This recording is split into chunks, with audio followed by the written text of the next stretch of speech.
Danny's gay. Just... Right. 1997. Nothing wrong with 97. Oh, you're gay! No, you're gay! Oh, everybody's gay. Danny, the only man who's married and with a child. I'm going to give you a swirly. Give you a what? What's You think that's a blowjob? I don't know. Does it mean putting your finger on my bum? No, it means when you put someone's head down the toilet. Oh, no. I thought maybe it meant putting your finger in my ear equally. But No, I didn't know what it That's was. dangerous finger. That's a wet willy. Oh, well, yeah. Or if you're posh, a wet Willington. What do you call it when you put someone's head down the toilet? Moist Johnson. Getting Moist flushed. Johnson. Getting flushed. Getting flushed, yeah. Simon? I've not had the pleasure. Oh, right, okay.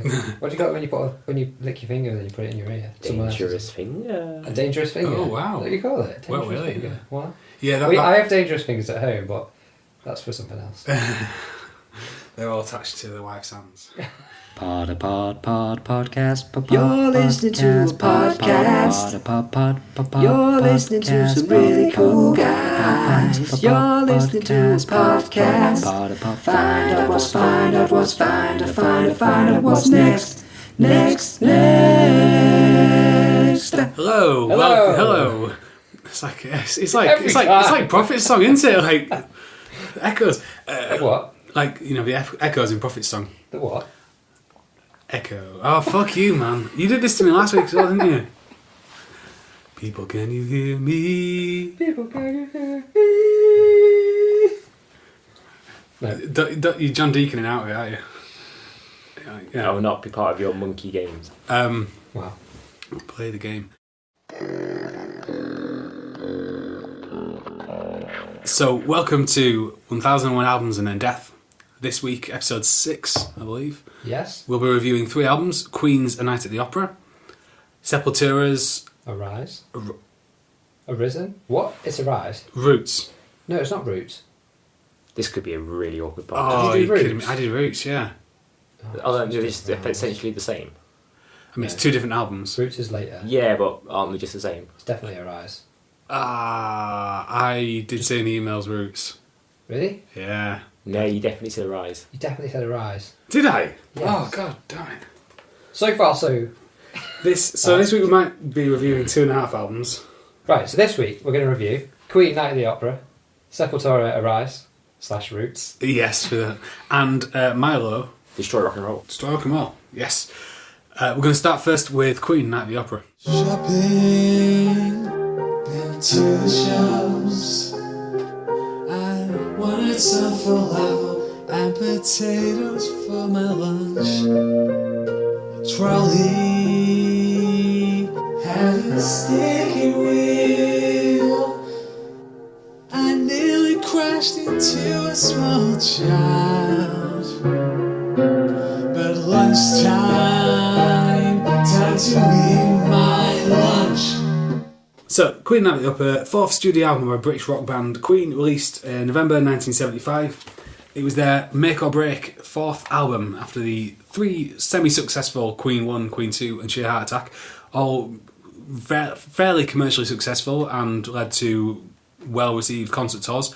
However, they didn't make a lot of money off it. In fact, the band were quite heavily in debt, and so they needed a big hitting album to pull them. They actually, the original contract was to make albums for a production company, for the production company Not to then sell go into- albums. Yeah. Bizarre. Well, that strikes me as one of those mistakes that bands make when they don't know what they're doing. Yeah, they don't know how to manage. Yeah. So, so it was a make or break album for them, and fortunately for all of us, it was a make. I believe that the story was that they were so poor that if John Deacon was told not to drum as hard because if he broke his sticks, they were shit out of luck. They're not getting replaced. Considering that it was when they were so poor, they took quite a big risk, would you not say? It's not really like anything else, is it? It's definitely not like what they previously did. It's not commercial. Bohemian Rhapsody is what, 9 minutes long? Yeah, something like that, yeah. I mean, that's a single. It is, although I suspect their motivations for what they did were based on what they were getting back from fans and from reviews. People were liking how different they were to everything else. I mean, at that point in the 70s, punk was coming up, and that's very simple, straightforward, to the point. You're No probably at the height craft. of the prog rock scene at this point. So the prog rock was taking in one direction, punk was coming from other direction, and it was at that point where they could say either we're gonna double down and do, go harder into the prog, or we're gonna try and get on the bandwagon of the punk thing, or we're gonna go in a direction that we really want to go and do it to 100% and make an operatic, vaudevillian, ballet inspired masterpiece, which is what they did, in my opinion. Yeah. So, guys, do you want to, Simon? Do you want to start us off? I find it's much easier to listen to this album if you imagine that you are watching a musical on stage. I mean, it's obviously the premise of the album is this idea of the operatic styles of Queen, as it were. But it really did sound like some kind of, imagine, I don't know, if probably like early Guns N' Roses did a Gilbert and Sullivan musical where they were the band. It made so much sense to think about like an actual person, an actual different character in a musical was singing this on stage and we're trying to sort of like imagine the storyline based on the song titles. Of like, a guy's got to come home from the war, he's had his legs blown off in the first thing, he finds a love, the love is then basically goes to the seaside together, the love is then unrequited, and at the final thing it all comes together when they all get, with good company, and then Bohemian Rhapsody is the final thing, and then they save the Queen at the end. And they obviously stand up and salute the Queen at the end. But it does sound, it's so twee, it's frightening. Can I ask a question? What point did somebody get their legs blown off in the war? Oh no, I'm just thinking from the song titles. Oh right, okay. No, so the Death on Two Legs. Yeah, right. I find it. So surely he got his arms blown off. Oh yeah. Oh, the whole musical's ruined now. Back to the drawing board. Yeah, but it's the most random album I think we've listened to so far. Comfortably, it doesn't make sense as a rock album. It doesn't make sense as a twee musical album. I think the sound in it's great. Yeah. I mean, Brian May's guitar sound is incredible. It really is incredible. The whole musicality of the album, again, exceptionally impressive. But it's more of a museum of curiosities piece to me than like an album. Yeah, it makes no sense. And I know what you mean. And normally it's the kind of thing I hate, where an album jumps all over the place, and it's something that I've criticised other albums for doing, for just being back and forth and for having no particular consistency or style. It's something I actually slate other albums for doing. But in this case, everything in it is so wonderful that I can't knock it. And all I can say is that it's four people all making music at the top of their game, and it's still that's why consistency still comes out just through the. Sounds patronising to say, but the creativity that's applied to each song is the thing that I find consistent. I was thinking about Death on Two Legs today. It's like, you remember when you were at school or college and they teach you how to write an essay? It's like at the start of your essay, you say everything you're going to say in the body of your essay. Like an abstract. Yeah. You put an abstract together. Like that first 30 seconds of Death on Two Legs is that it comes in with the intricate piano. The guitars come in, and there's like this dramatic screaming which then gets cut off, and it's back into just a nice little gentle guitar, and then it just sweeps into this soaring solo, and then the song starts, and it's just telling you everything that you're going to get in the album. You're going to get drama, you're going to get surprises, you're going to get screaming solos. It's almost like a reprise. So a reprise would be at the start of a musical. Okay, what does reprise mean? A reprise is where you get glimpses of the musical. At the start. Okay. So you could say they did it. I don't know if they did it on purpose, but it may have been on purpose. But yeah, I mean, because if you were writing a song to open an album, you would write an introduction for the song. You would have it start, intro, then into the verse or whatever. But they don't do that. There's like 3 different introductions there, which again is funny because there are several songs that seem to have were constructed from several completely disparate parts, and then it's got woven together. So yeah, I mean. I completely agree. I think that all the songs are quite different, but there is their style runs throughout the whole thing. Yeah. But I mean, I didn't find it particularly enjoyable to listen to. I found it fascinating to listen to. I wouldn't say I loved all the songs like I would say love the singles. So I mean, Queen, you have to have a heart of stone not to like the singles of Queen. But when you listen to the actual album, you're like, well, I wasn't expecting this. It's so far removed from the catchy singles of Radio Gaga or Another One Bites the Dust or whatever. You then hear these, and it is like going into a bizarre rock opera. So what's missing from it? I think it was almost too. Again, it was too much kind of music engineering student. Quite again that prog rock, huge intelligence in the sound, but it was almost too demanding of you to you have to really think about what were they trying to say here, and what are the lyrics here, and so on. It's what would be the occasion when you put this album on? I think you'd have to put it on and sit and listen to it. I Yeah, think that's the only occasion. You couldn't have it on in the background. yeah. Yeah, I put this on quite a lot when I was working, and it stopped me in my tracks to go and listen to it or get the lyrics up and sing along to it. Or it is an attention grabbing album though. But I would. There's nothing wrong with that. Yeah, it's but in terms of enjoy, I don't know about that. I mean, I love the two main songs on the album. I thought were obviously Bohemian Rhapsody and You're My Best Friend. Oh really? Say high points. Yes. Low points. I think it was more sometimes the music can get a little bit lost and a bit self-indulgent and a bit staid. Okay, I can see that. Some of the things, but again, I'm coming to it for someone who really likes the singles, comes in, and maybe I'd like to eat all my sweeties first, and then you suddenly get all the green veg and everything else. Like, yeah. And those songs obviously have their own fantastic intelligence and beauty, but they don't have the same level of hit. But I'd probably give this album, from what I've heard of it, I'm probably putting it as a 3.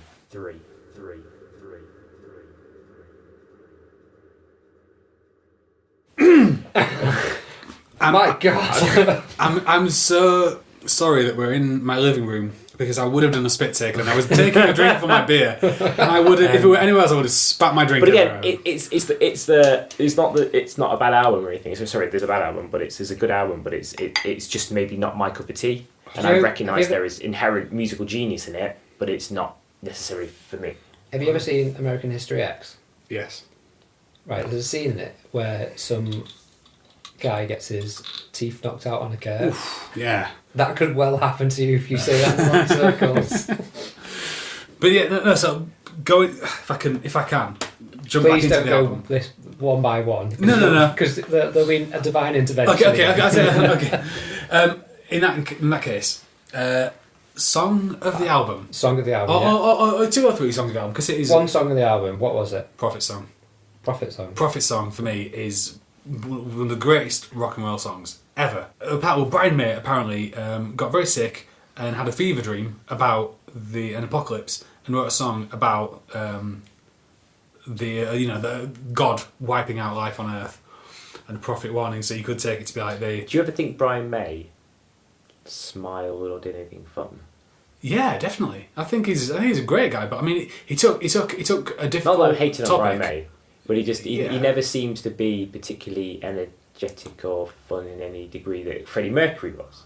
I just don't know what to say to you, Simon. You surprise me so much. Almost hurt me. The most exciting thing he ever did was probably buy some Converse to then go and Brian May slightly gently skip on stage with a guitar. He strikes me as a very sensible young man. All of his emotion comes out through his music. Yeah, And he's got a nothing man. left. He's a man who literally expresses himself through his guitar. But Prophet Song is one of the most creative songs I can think of. You are making me doubt myself with how much you two like this album, and I've obviously not got a hold of it. I think I need to listen to it a little bit more, maybe. But, It's just if you were writing a song, if I was creating a song about an apocalypse and the end of life and some wrathful God smiting the earth and giving a prophet the chance to warn people and the people ignoring him, it would be overblown and dramatic. But hey, Too Pasquale.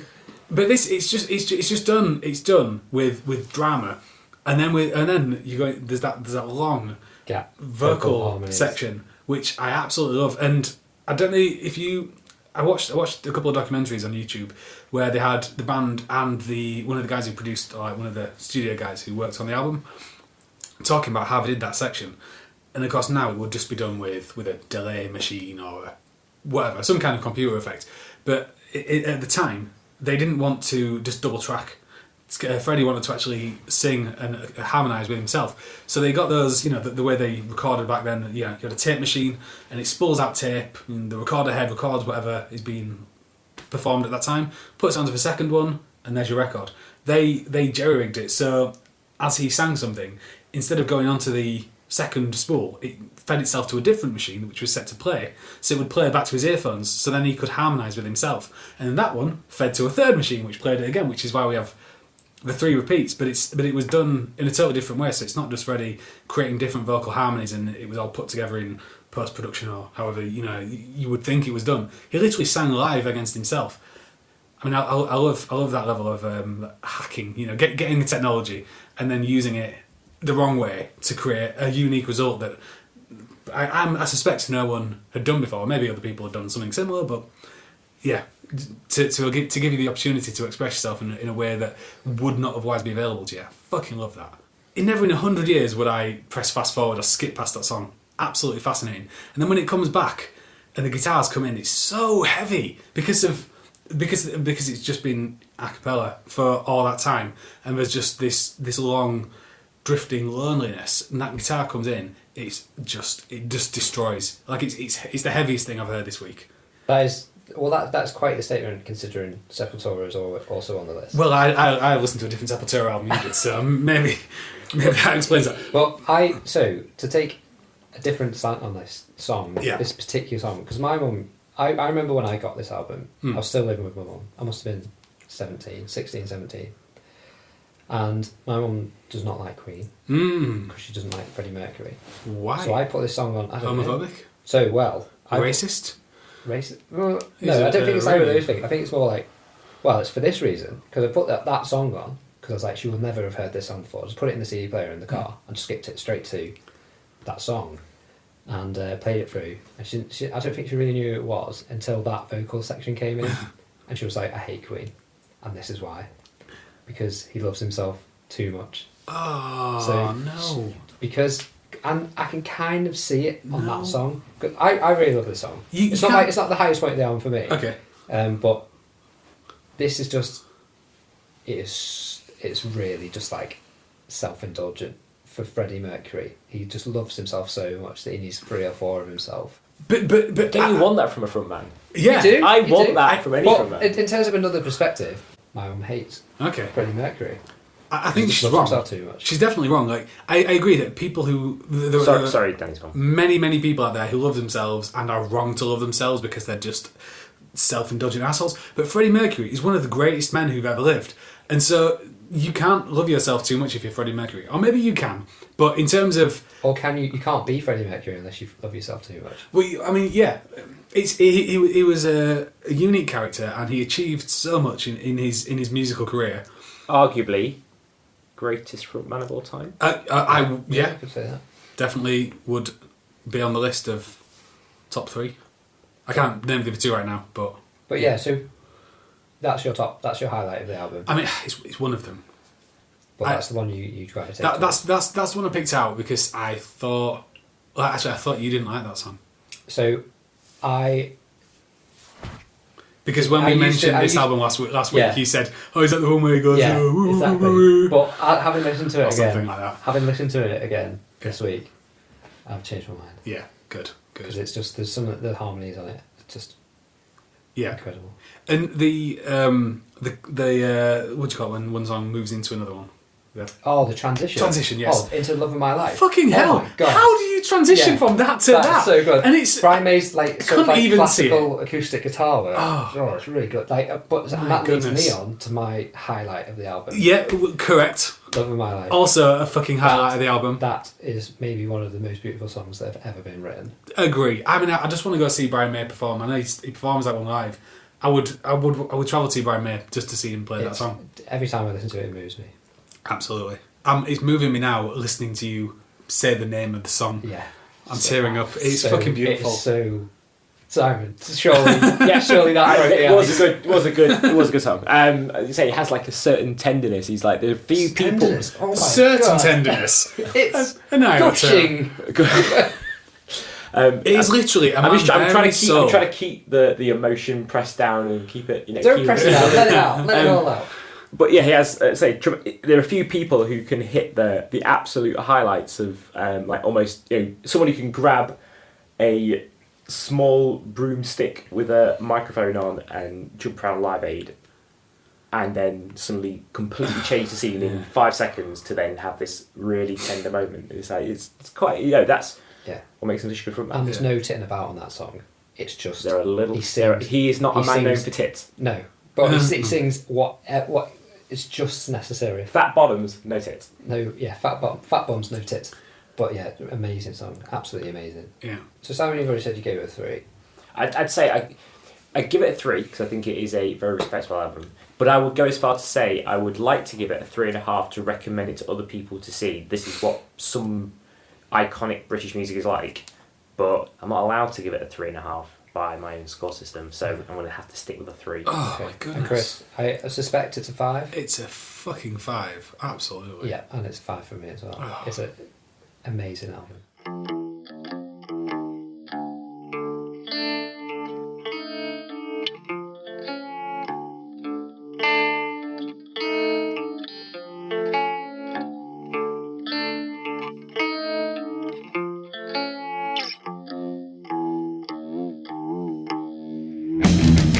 I want to turn my ears so I don't have to listen to this podcast anymore. I just turn my ears now. I can't hear anything. What did you say to me?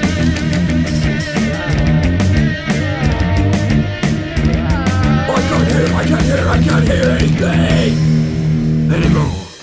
Next album Whoop-cheesh. Whoop-ch. Whoop-ah.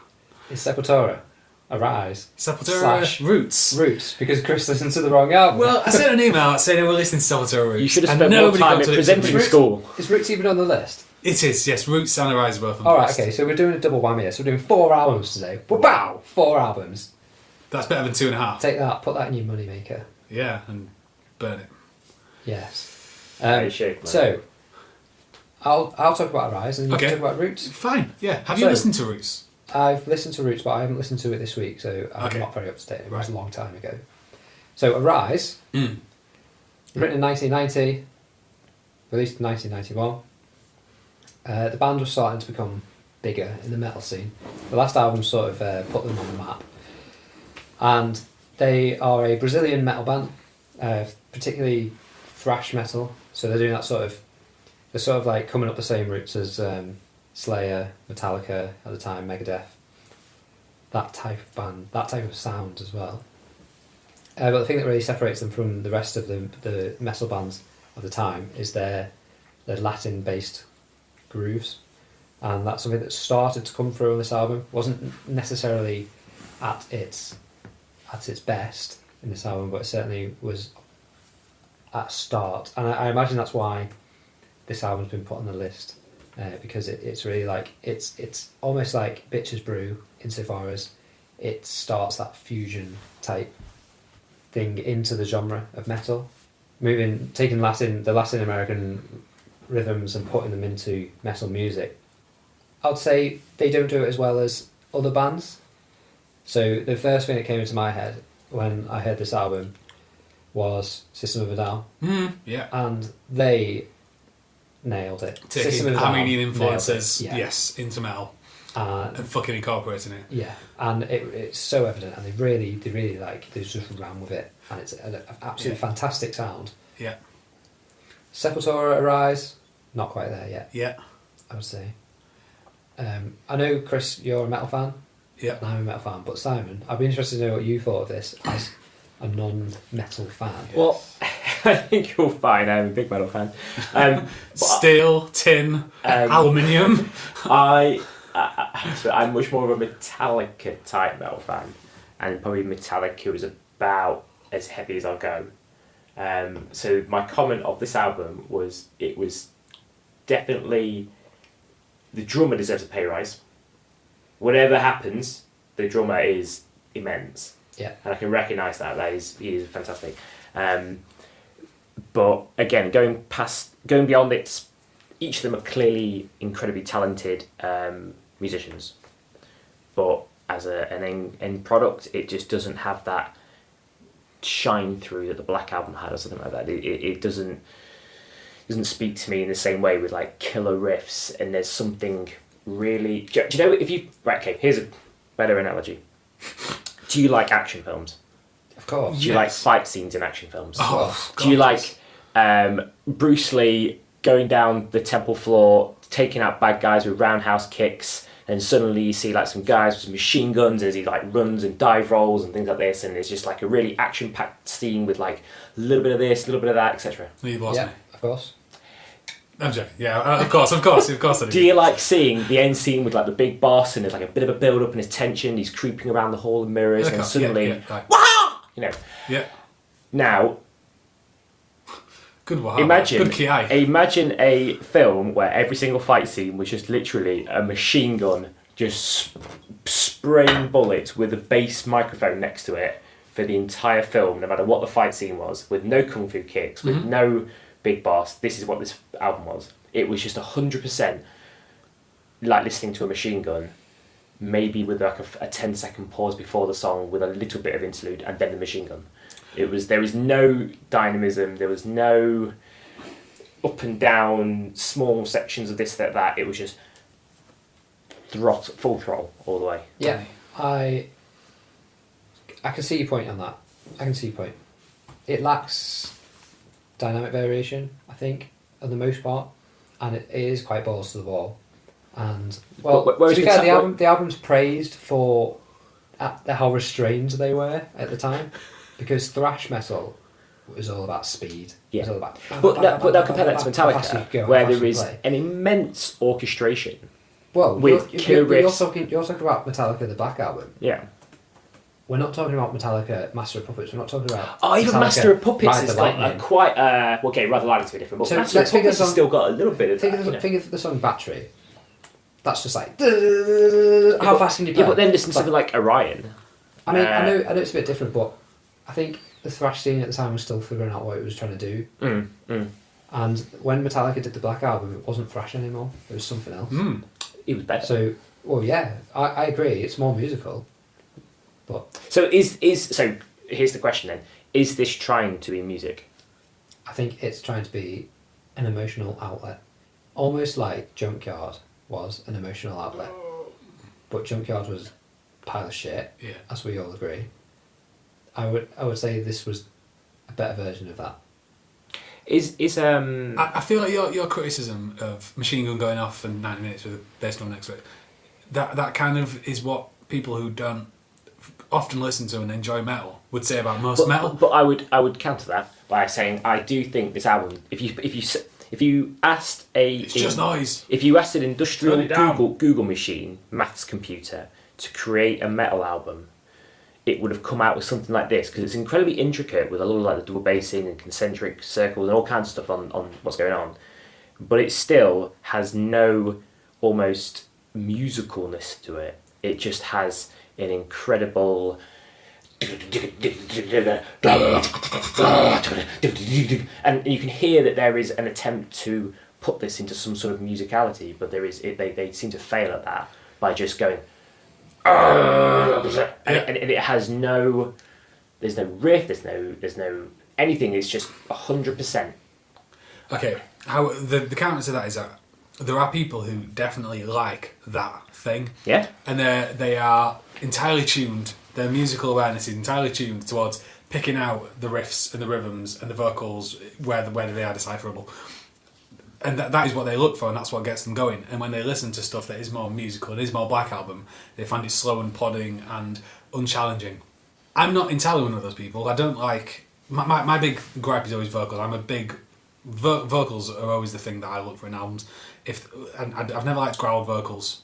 That I find them just too monotonous, and also can't understand what they're saying most of the time, so I find it a little bit boring. I like a metal singer who can sing and uses the growls and the screams or whatever to express whatever they're expressing, but they don't rely on it because it's not their only tool. So yeah, it's like I'm not an extreme death metal fan, but I do like some of it. I don't think it necessarily it misses the point of musicality just because they're using that, but it is easy to miss it. That said, I didn't listen to this album at all and have never listened to this album, so I'm hesitant to say you're wrong because you could be bang on the money. The reason, dear listeners, is because I listen to Roots Roots, bloody Roots. Because my phone broke. We had a WhatsApp group. We discussed what we were going to listen to. Then I smashed my phone, sent it off to Poland to be repaired. Didn't have access to WhatsApp, and so there was a miscommunication. My bad. I listened to Roots. Roots. Can I sweep into Roots? Or do you want to stick on the rise for a bit longer? No, go on. Right. Roots is a really fucking good album. I never listened to it. I entirely missed Sepultura when I was in my 90s metal phase because, in the 90s, if you wanted to listen to a band, you either had to catch them on a radio at some ridiculous hour of the morning because the rock show was the only place you could get it, or you had to go out and buy it, and I didn't have a lot of money, so I was selective about what I bought, and I just never touched on Sepultura. I only ever heard one Sepultura song, and it was post Max Cavalera leaving the band.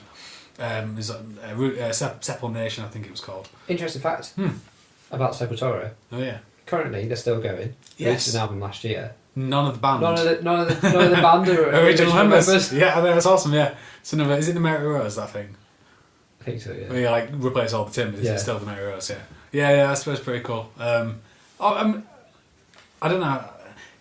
All bands evolve. I mean, you could kind of say, all the cells in the body of Metallica have been replaced by new cells. I don't know if that's actually true or not. Because people every 7 years or something. Type of thing. I don't know if that's an urban myth. I think that's probably a bit. I feel like extreme. Yeah, but anyway. Yeah, but anyway, good fact that all the members are entirely different members, not because of cellular regeneration, but because of band members leaving and new ones joining. But anyway, so I listened to Roots. Roots came out in '96, and it was the first like big album. So it was produced by Ross Robinson, who had just produced the Korn album and was months away from helming Limp Bizkit's $3 Bill Roll, which I also love, by the way. Fucking free. Limp Bizkit, by the way, were my first introduction to what could be considered metal. Same. Yeah? The first album, the first time I ever bought with my own money really? was it hot dog flavoured water? Starfish hot dog flavoured water. Yeah. And my mum... Was it because of the Mission Impossible thing as well? No, it was because of My Way, I think, actually. Oh, yeah. And I had to take my mum to buy it because I think it said parental advisory. But she didn't understand what that was at the time, so I managed to trick her into buying me a Limp Bizkit album, and then I listened to the second track on it, which has basically got the most swear words. Oh, yeah, well, it did at the time, yeah. I had like the most swear words. Ladies and gentlemen, introducing... Yeah. So she really didn't realise what she'd let me into, but I felt very proud at that time. Yeah. It's only advice, Mum. Advice is something to be taken or left, Personal advice. I think I bought it at W.H. Smith as well. Really? Oh, classic. But anyway, so in '96... It was their big label debut, and Ross Robinson is big metal and heavy music producer, produced their album, so it was a big opportunity for them. At that time, a lot of bands were changing their sound. So Metallica released Load, which is their least metal record. Megadeth moved away from death. And Anthrax just focused on the mega. Yeah. More mega, and Anthrax did something less Anthraxy. So. Lots of bands were changing their sound. Grunge was definitely on the rise. So Nirvana had, a few years before released. Nevermind. Nevermind. Thank you. Yeah. Nevermind. Yeah. So grunge was definitely taking off. The whole traditional death metal or thrash metal thing was not picking up the young people the way that it used to do. And the new big thing was, of course, nu metal. So that's where Limp Bizkit come in with $3 Bill Roll, and Sepultura decided not to pursue any one of those avenues. They moved towards a kind of a more Pantera sound, and they also decided to go heavily into their native Brazilian roots, an album called Roots. So they contacted representatives of the Xavante tribe and went into the Amazon rainforest and met with those people and recorded some of their sounds and recorded them. And those guys were on this record. They tried to incorporate their beats and their vocal rhythms into their songs. So it was, as far as doing something creative and changing your sound, absolutely brilliant idea. Because rather than following the trends or just making a more radio friendly music record, or just like other artists have done, just trying to go with the flow, trying to make a new metal record. They didn't. They just went a totally different way. They made a groove metal record, which is a little more accessible than their earlier stuff, but still a great record. I mean, if I'd heard this when I was 16, I would have loved it. My only criticism that I was going to raise amongst the discussion of Roots that I thought we were going to have was, I feel like they didn't quite hit the mark on it, and you've kind of said the same thing. Like they tried to incorporate these Brazilian native sounds on Arise, and didn't quite hit the mark. I still don't think they quite hit the mark on this. There are songs that are it's either they do like a groove metal song, or they're doing a Xavante inspired chanting themed record song. It's kind of like on off. They haven't interwoven it, and System of a Down are the perfect example of a band who do that perfectly. They have their Armenian heritage, which has its own musical traditions. They are a metal band, and it's woven in the fabric of the music. Yeah, it's like they've taken the music and then they've plugged a guitar into it. Yeah, it's inextricable. You couldn't take out the Armenian influence from System of a Down, whereas in that you could remove tracks 2 and 6 or 7 or whichever tracks it is, because they're literally tracks. It's like they've gone, okay, well let's use that Amazon Rainforest sound on this one and this one and this one, and then we're just going to do some groove metal songs. Yeah, and I think that may be because they might have been chasing the reviews, because there's only one song on Arise which really leans into that Latin groove type feel, and that's Austin State. And my point is, I think maybe because they got critical acclaim for taking their heritage and bringing it into the metal scene, that maybe they ran with it more on Roots. Right, yeah. But, I mean, yeah, they're not really invested in it. Yeah. Like maybe System of a Down, they grew up with it, they want to move, they want to bring their music with them. Yeah. I mean, the most successful song was, I think it's called like Rata Mahata.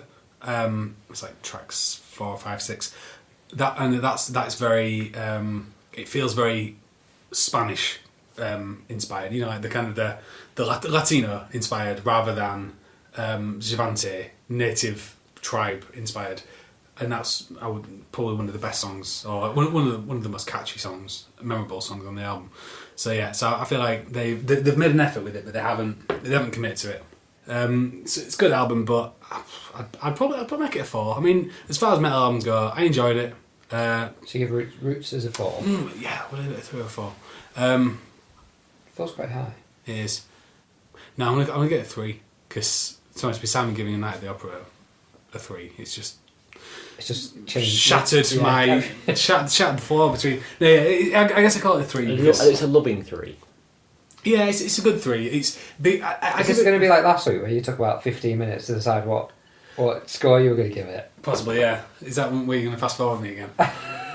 There's a great clip that I'm trying really hard to get into there, of Polly just saying, "Give it a fucking 5." Chris, you should give it a fucking 5. Just give it a 5. Yeah, it's a 3. It's an album. They set out to do something, and they tried really hard, and they did. They didn't do what they tried to do, but they still made a great album. But in terms of 1,001 albums, we're being harsh. We're coming down on them pretty hard. We said the White Album was a bit of a waste of time, or something. So basically, yeah, like we're panning critically acclaimed albums. It's a 3. Yeah, which is a 3. Right, Arise. Let's move on to that. I'm going to give Arise a 3 as well, because it's not the best metal album I've ever heard. It's not the worst. I think it's just so. So yeah. Simon?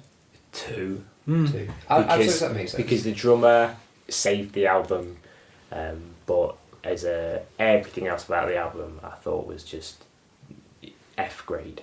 Yeah. In what it did. So all this album made me want to do was listen to Slayer. I thought the same about Machine Head. So put on. Do you think the song titles, track names even, are just a bit childish? Raining Blood. Like Raining Blood, like Chemical Warfare. I know Raining Blood Slayer, but and like just like ridiculous, like I don't know, skeleton tanks. Yeah. Were there songs called Skeleton Tanks? Well, there is no song called Skeleton Tanks there. But it could be. You ever seen the song? Have you ever seen the film Anvil or heard the band Anvil? Oh, it's like a documentary. I need to rewatch it. It's a rock documentary, but it's like watching Spinal Tap, but it's real. Well, Their songs are all like that. That film was raised when we were listening to this album. Song titles it on this sounds album so ridiculous. were Arise, Dead Embryonic Cells, Desperate Cry, Murder, Subtraction, Altered States, Under Siege, Meaningless. I mean, it's not Infected Voice. It's not an album you put on as a first take. Orgasmatron. Yeah. I think that was one of the extras of it. I think that might have been. Drug Me. Oh yeah. I'm getting to the hidden tracks now. It's not. You have to say it's a little bit childish and impetuous.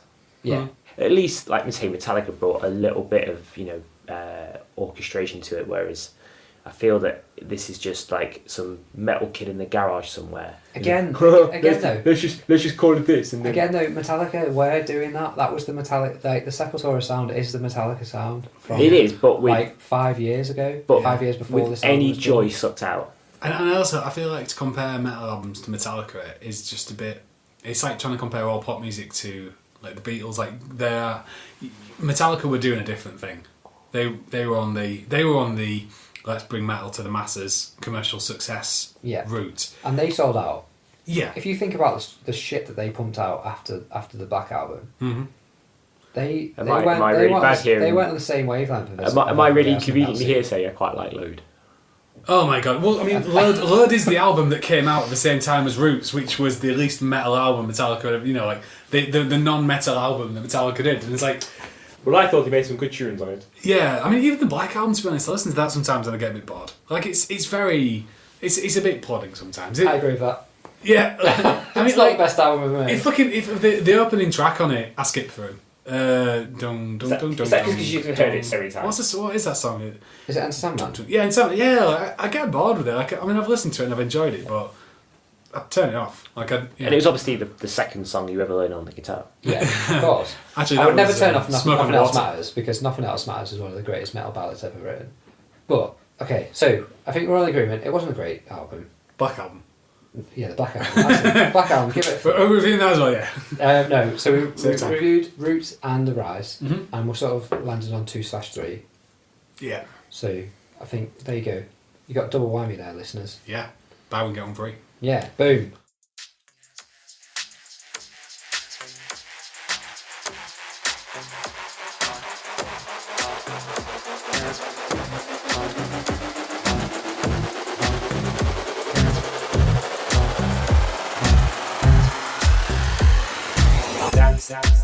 Dance. There's some guy with like makeshift rock bongos. Dance. There's some guy with like makeshift rock bongos. Segueing nicely into Mylo Rock and Roll. Yeah. Destroy Rock and Roll. Oh my god! And did they ever? I mean, they really destroyed rock and roll. They made some excellent out dance music. I'm not sure I can listen to rock and roll anymore after that. It's just ruined for me. They ruined music for me.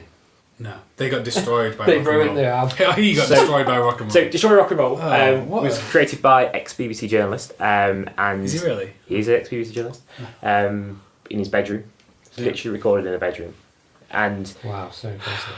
he was one of those, but at a time when it was, when probably software and so forth wasn't quite that advanced, and he did have to be a bit of a techie nerd to be able to do that. So. Really? I was writing dance music on my PlayStation back in 1998. And Rave DJ. Yeah. And EJ. EJ, that's it, sorry. Yeah. Have you got any to listen to in this podcast? Unfortunately not. My memory card That'd be so gone. good. The dog ate my memory card. What a load of shit. Sorry, go on. So, I picked this album out because we have done literally no dance music whatsoever. So I really, really wanted to. Well, Junkyard. That was What kind of music was Junkyard? Who knows? But yeah, are we ever going to forget Junkyard? I don't think I'm ever going to forget Junkyard. I bring it up outside. Maybe it should be a 5. It's been mentioned on every single podcast. Maybe it's a masterpiece. It's really affected me. Yeah. In such a negative way. Inspirational. So the reason I wanted to put this album in is because you haven't really done a lot of dance music, and really it was on the list. And it was also on the list. I think it's the first post 2000 album we've done. It could well be, actually. Could well be. And was it? I'm sure it's not. Was it? 2000 was early 2000s, wasn't it? 2004. Yeah. I also picked this because in my one day when I finally released the finished graph of how good each year was, which the quality, the vintage of music. 2004 had a weirdly high rating, and I wanted to pick something out, and then this kind of stood out. So you picked one of the worst. You can see this way this is going. So wait, come on. What else was in 2004? What else was in the list? Chris has a handy internet, so I have a spreadsheet. Well, if you off the top of your head, what's the one thing that sticks out? Kanye West. Okay. Yeah. Was that Pretty good. College Dropout. Beautiful. Oh, Dropout. And many others. So I think one of the things that Mylo was trying to do with this album was take it out of the quite niche world of kind of that Ibiza dancey or off your face Manchester. Niche. I don't think it's niche. House It's music is so massive. big at the time. House music is almost on a decline in 2004. But taking it out of the club, as it were, and out of that kind of dance floor idea, and also, or taking it out of that effectively a rave scene, and putting it onto something you can put on Radio 1, and making it fun. Castles in Sky. Well, I still... And Blue Dabba Dee Dabba Die. I mean, they're just two that just instantly popped into my head. And They two came out by before highly the rated, Boy Slim. two highly I don't know rated when that bands. was. Yeah, Fatboy well, Slim, yeah. again, I would Weapon of probably Choice. put this very Massive. on a very similar level to Fatboy Slim. Taking samples and then being able to, I thought, very well, manipulate them into a decent song. I couldn't dance to any of this music. 'Cause this was dance music for old people, or dance music. This is dance music for my mum. This is dance music for Marks and Spencer's advert. It wasn't good. It wasn't interesting. So, I agree completely. I didn't like this album. I'm not a really big fan of dance music. So I've tried to come at it from a different angle. And the thing about this album, the thing that I want to listen to this album all the way through, the thing that I thought about it was it felt very much like a carousel. And and when I start to really get into that analogy, it sort of applies to all dance music. So you get on the ride, you sit on your horse, you take the horse as the tune's going up and down, and then what they do is they change the scenery around it. So as you go around the carousel, the scenery changes. So it changes all around it, but then you always end up, you're still on the same horse, and you always end up back in the same place again. So I think that's one of the real sort of key things about dance music, because if you think about what it's made for the club, and when you're listening to it, you are in one place. You're in one place. You're dancing in one place. The song happens around you. You dance to the song, Okay. and then the next song happens. Okay. So it's like you're that horse going up and down, and something else is spinning you around, Okay. showing you the environment around you. If we take Drop the Pressure as an example, you've got that, and that's the tune, and there's that guy talking or singing with the auto-tune on it, and that's sort of like, he takes that, and then that's the thing that weaves its way all the way through the song, and everything else changes around it. Everything else changes around the song, but that's the thing that runs through it. That's the horse that's going Almost up like and down. using a sample. Yes. No, but that's different. That's what's different to a lot of other music, and that's one of the things that dance music does differently. It takes that one thing, it runs it all the way through the song, and then you end up back in the same place again. You're not taking on a journey. You don't start off in nice rolling hills and then end up in Mordor, throwing a ring into some lava. To take Chris's constant analogy of Lord of the Rings, in the Shire to Mordor, you start in the Shire. It's a bloody journey. We're working through and it. you end up back in the Shire again. But surely one of the things about dance music is you want to be in a club where you are having this very hedonistic and anthemic kind of feeling, and it's a very euphoric feeling, and you're wanting to basically dance like an idiot, like you do, well I do, and you want to hear that kind of like really catchy anthemic euphoric tune. Again, dance music is a different world to what I'm used to, insofar as it's all about the bass. Yeah. And when I say that, I mean it's all about building tension from where the bass is and when the bass drops back in again. So it's all to do with when do you remove the bass, when do you lay it back slowly back in, when do you use filters to bring the bass slowly back in, when do you make it drop like real hard and like people like really get into the dance again. So how to make people dance, how to make people expect it, and then like boom. But surely back is in that again. not one of the original things that people created music for in Stone Age thing. They just wanted to basically Have a drop. take some kind of weird psychedelic, botanical, and then I imagine there was like a little mini Ibiza cave somewhere where you could go and get absolutely high as a sky and take some mushrooms, and dance to some guy with like some makeshift rock bongos. And that is it almost the most prime. What I'm trying to say is it is almost like the most primeval of music. Yeah, definitely. And it taps into the same evolutionary idea of that. And you do that, and then. But how is that related to Mylo? Mylo, pretty lady, and then because Mylo really was surely the. Yeah, that's dance music in general, but you could say that about any dance music artist. We're talking about Mylo here. He didn't do that very well. Like, okay, Drop the Pressure. Drop the Pressure is fairly catchy, and you could probably dance to it. That one song is fine. But as an album... To be fair, if we had a few drinks and went out now and you heard that, you danced to it. I danced to Drop the Pressure, but the rest of the album would sit down and talk about... Is it the fact that most other our artists... feelings? Is it most of the dance music never really featured on an album? It was always on some kind of Ministry of Sound, club classics-y... They were almost singles that were played in a club somewhere. They were never really on an album. At this point, though, 2004... Yeah. And again, we need to remember we're not supposed to be taking this album from the time it was written, because we're listening to it now. Yeah. Does it stand up? Is it one of the greatest albums? Is it one of the 1,000 greatest albums of all time? Probably not. Give you that. Yeah. They get a lot of modern music. Yeah. I'm not big into dance music. I don't know a lot of it. I've listened to a bit of Fatboy Slim. I had his greatest hits. I'm not well versed in it. Did a little bit of research, reading around it, what other critics had said of it. They said it was like a pastiche of lots of different aspects of dance music. And one thing that came up again and again, they said it's like a bold outline of taking the primary colours or like taking the fundamental aspects of various different types of dance music and giving them to you in one. And but it's just I personally, as somebody who's not experienced dance music and not invested very heavily in it, didn't take anything from it. I didn't the kind of slow, relaxing kind of meditative, peaceful songs weren't as good as something else I could listen to, and the dance music wasn't as good as other dance music I would listen to. The sampling wasn't very... I mean, like, where they had, like, a vocal sample. That fucking guy on Sunshine or whatever it was called, it's like, so I had enough of the drugs life and the college life and the material trip, so I took off on my bicycle. Like, that. It's just, what a terrible...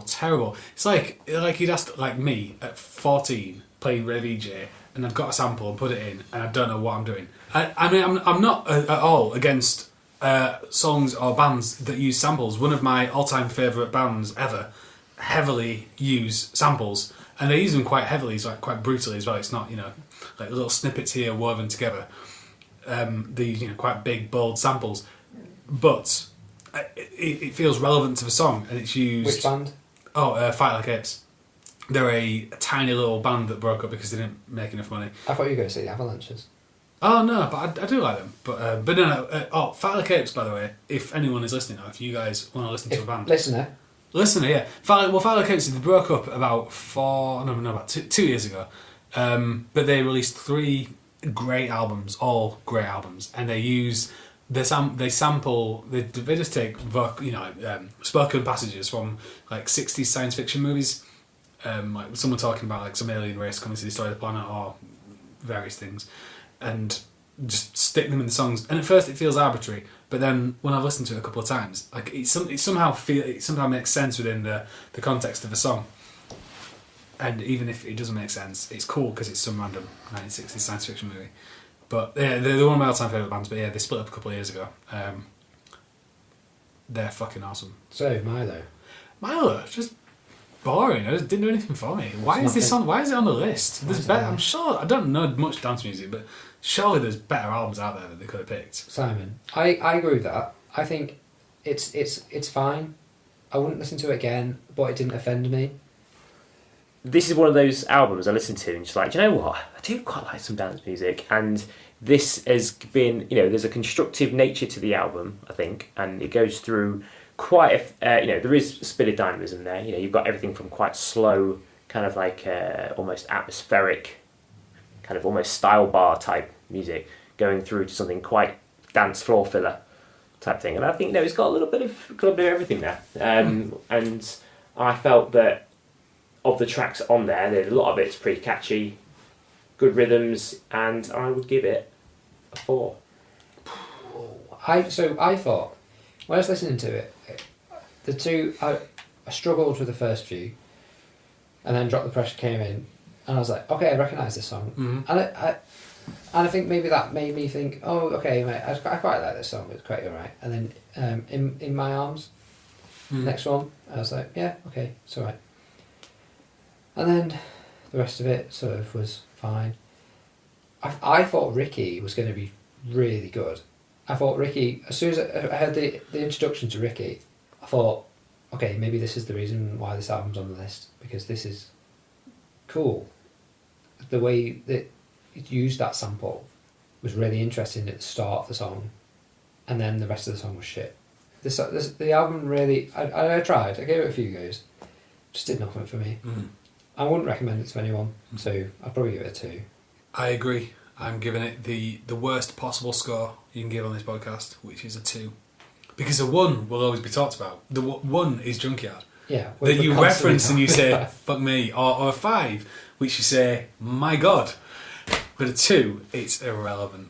I'm sorry. It's not bad. It's like, I might stick it on in the car with my mum. No, I wouldn't even do that. I'd put something else that I enjoyed on mine. It's boring. It just didn't do anything for me, which is the worst thing music can do. I felt nothing about it. If you don't love it and you can't find anyone that hates it, it's terrible art. I feel like we should always try to end this podcast on a high. We should have ended with Bohemian Rhapsody. Yeah. Thanks, listeners. Go and enjoy your porridge. Don't listen to this album. Get to bed at a reasonable hour. So, this week, we have reviewed Queen, A Night at the Opera. A Night at the Opera. And I think mixed reviews. Fucking mixed. Disappointingly mixed reviews. A 5, a 5 and a 3. Because I only thought it was good. Because Simon only thought one of the greatest rock albums ever made. Maybe the greatest rock album, one of the greatest albums One of ever the greatest made. albums, yeah. It's a statement, that It's is. a 3. Wow. Not only one of the You're greatest making me doubt myself, so I think An album I could it's a play. tentative 3. To my mum, my dad, and my girlfriend, who is very, very picky on the music she listens to. Mika didn't know Queen very well at all before we did this. In fact, her only exposure to Queen, because she didn't grow up in a particular musical household, was adverts that Queen had been on. Yeah. So there was apparently Cadbury's used "Don't Stop Me Now" on one of the adverts a couple of years ago, and she didn't know that was a Queen song. She thought like it was just had been an original composition for Cadbury's for the advert. And when she found out it was Queen, she was quite impressed. But yeah, Mika loves this. My mum and dad love this. I love this. I'm pretty sure it's just one of the most universally loved and yet technically brilliant albums you can find. That everyone will love. I can't imagine how you could give it a 3, Simon. Yeah. And then we did Sepultura, Arise. And Roots. Because Chris listens to the wrong album. Because, well, I sent an email, I know one reads my emails. You No one reads your emails. But yeah, so generally both albums, even though myself and Simon haven't really listened to it this week, give out 2/3. For next week, I will give Arise a quick listen. And I will give Roots. We'll feedback on I'll that. listen to neither. And then finally we discussed Mylo, and I think we're all in agreement that that's a 2. Yeah. And Simon's in forced agreement. What did you say, Simon, to that one? You said give it a 4, didn't you? I gave it a 4. Ah. But who is this guy? I think it's important to know at this juncture that Simon doesn't actually have ears. Lost him in a horrible biking accident several years ago, and he went through a bush with sharp branches, whipped his ears right off. They were so sharp. It was good. Yeah. So he had toes sewn on in place of his ears, and now he hears through vibrations in his feet. He has to put his head to the ground to hear music. His toes, the hairs on his toes, pick up the sound. That's how he hears. It's very embarrassing having an orgasm every time you get past buildings.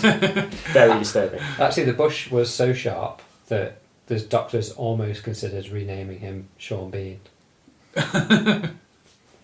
Way to ruin a segment. So, until next time. Yeah. Thank you for listening. See you soon. Bye. Bye. Bye.